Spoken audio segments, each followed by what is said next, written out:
Assalamualaikum warahmatullahi wabarakatuh. Saya Kelantan dengan NIM A1C118023 akan membahas permasalahan saya mengenai mekanisme reaksi bersaing SN2 dan E2, di mana saya memiliki 3 permasalahan. Permasalahan saya yang pertama yaitu apa yang mendasari reaksi E2 kurang reaktif pada alkil halida primer. Alasan saya mengambil permasalahan ini karena alkil halida primer itu memiliki ruang yang sangat banyak. Namun pada reaksi E2 ia kurang reaktif, bukannya semakin banyak ruang, maka banyak kesempatan untuk suatu reaksi itu terjadi dan semakin reaktif. Kemudian buktinya pada blog saya pada bagian faktor yang mempengaruhi reaksi bersaing SN2 dan E2 pada poin mengenai substrat pada kalimat kedua yang mengatakan hal ini dikarenakan reaksi SN2 sangat reaktif bila menggunakan alkil halida primer, sedangkan reaksi E2 kurang reaktif. Permasalahan saya ini ditanggapi oleh Sandi, di mana jawaban dari Sandi ini tidak tepat karena Sandi hanya menyatakan alkil halida primer memiliki ruang yang sangat banyak sehingga hanya sedikit dari unsur yang dapat diamati, dan ia mencontohkan suatu reaksi, namun reaksi ini merupakan alkil halida tersier, sedangkan pertanyaan saya adalah alkil halida primer, jadi tidak ada keterkaitannya. Jadi yang saya inginkan itu adalah apa yang mendasari reaksi E2 ini kurang reaktif pada alkil halida primer. Apakah karena laju reaksinya, proses terjadinya, atau karena temperaturnya? Oke, baiklah ke permasalahan yang kedua, yaitu produk apa yang akan mendominasi ketika menggunakan alkil halida sekunder dalam reaksi bersaing SN2 dan E2? Jelaskan prosesnya. Alasan saya mengambil permasalahan ini karena alkil halida sekunder lazim terjadi pada SN2 dan E2, di mana biasanya itu reaksinya mendominasi keduanya atau seimbang.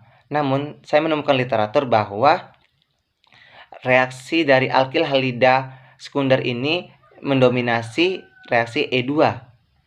Di sini saya mengatakan mengapa hal itu bisa terjadi, apakah karena prosesnya atau karena strukturnya ataukah karena laju atau faktor-faktor lain. Bukti dari permasalahan saya ungkit ini pada paragraf kedua, kalimat kedua yang menyatakan kedua reaksi ini memiliki kesamaan seperti menggunakan pelarut polar, basa kuat, tidak menghasilkan karbokation, serta menggunakan alkil halida primer, sekunder, dan tersier. Permasalahan saya ini ditanggapi oleh Ermawati, yang mana ia hanya menjawab pada produk yang dihasilkan itu E2 dan menyebutkan karena faktor ini, tidak menyebutkan gimana sih proses itu terjadinya sesuai yang saya minta. Kemudian kita lanjut pada permasalahan ketiga, yaitu mengapa semakin kuat basa yang digunakan menghasilkan produk eliminasi yang semakin banyak. Alasan saya mengangkit permasalahan ini karena pada reaksi eliminasi semakin kuat basa maka semakin tinggi temperatur. Bukannya semakin tinggi temperatur itu akan merusak suatu produk yang akan dihasilkan. Kemungkinan produk itu tidak dapat terbuat atau hangus pada prosesnya.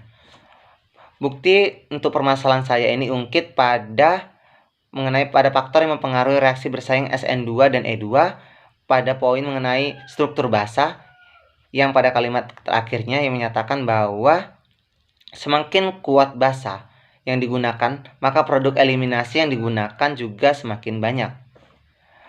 Dan permasalahan ini ditanggapi oleh Susilawati yang ia hanya menyatakan beberapa hal dan jawabannya ini tidak tepat karena dia itu menyatakannya itu berulang-ulang alasannya. Bahasa ini semakin kuat karena ini, kemudian diulangi lagi kalimatnya itu saja sehingga ada pemborosan suatu kata. Jadi yang saya maksudkan adalah bagaimana inti dari suatu basa kuat dengan temperatur yang tinggi itu bisa menghasilkan produk eliminasi yang banyak. Apakah karena suatu proses laju reaksinya yang semakin cepat atau lambat, ataukah karena temperatur tadi karena yang tinggi, atau karena struktur dari pembentukannya, atau seperti apa, seperti itu. Terima kasih.